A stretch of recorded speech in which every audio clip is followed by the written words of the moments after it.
Yan ang huli ni Pards mga master. Yung blow, may laman? Kain naman jackpot mga master. Plus, dalawang tuna. For today's video mga master, at yung huli ni Kahangin, dalawang yellowfin tuna. Yan si Kahangin mga master. Halos araw-araw yellowfin tuna at marlin. Yan ang huli ni Kahangin pa mga master. Oh. Tapos ito po, yellowfin tuna. Yeah, huli mga master. Ito mga master. Oh. Pakita mo yung mga kinain. Yan mga kinain ng yellowfin tuna mga master. Apat. Ayun po. Para nagkatiburon kami ng para sa pahilayan. Ito yung ginagamit namin mga master. Nagaya pa. Ang dami. Kahapon doon mga master, 5 nahuli. Ngayon ay 4. 4 ang nahuli ngayon. Una.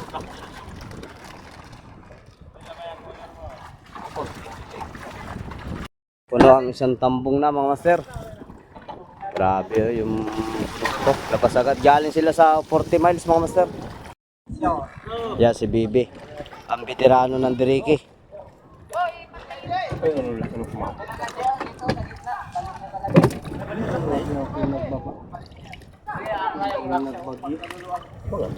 Dalawa tagtag eh.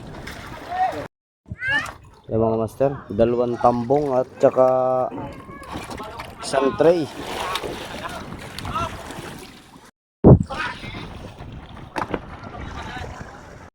Yung mga master, 2 tambong na yung ano, naibaba, 2 oval.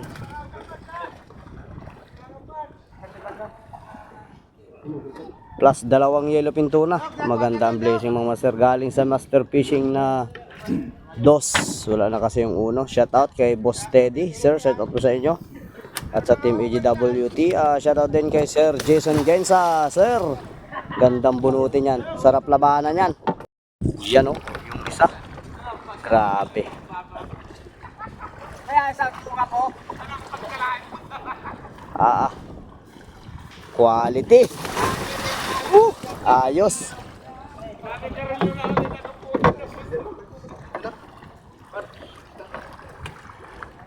Ray!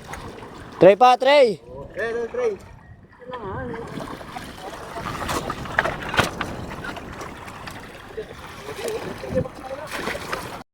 Huli ni Pards mga master. Yan.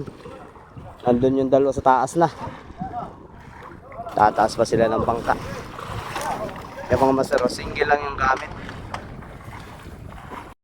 Yan po sir, Teddy. 2 na, ay bali 4 po ngayong araw. Kahapon po ay 5. Yan, blessing talaga. Blessing dun sa natirang payaw. Sana makahuli po tayo niyan next fishing natin.